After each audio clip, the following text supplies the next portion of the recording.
Allora, benvenuti alla Battle of Castelblu Game of Skate. Oggi siamo all'Olli Skate Park. Gli sfidanti sono Gabriele Maccioni e Luca Fusa. Ogni trick proposto deve essere ripetuto dallo sfidante. Per ogni sbaglio prendo una lettera. Ok, questo lo sappiamo tutti. Poi l'ultima lettera ha 2 tentativi. Poi non valgono il grab, il boneless, il no comply. I trick devono essere pop-up. Ok, i punti sono assegnati dal nostro arbitro.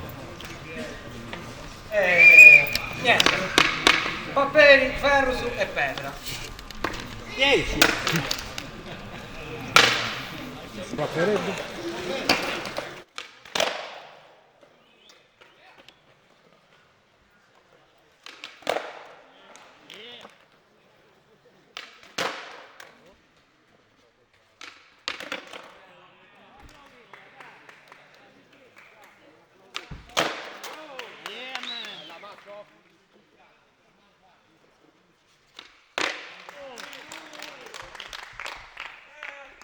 Aspetta, man.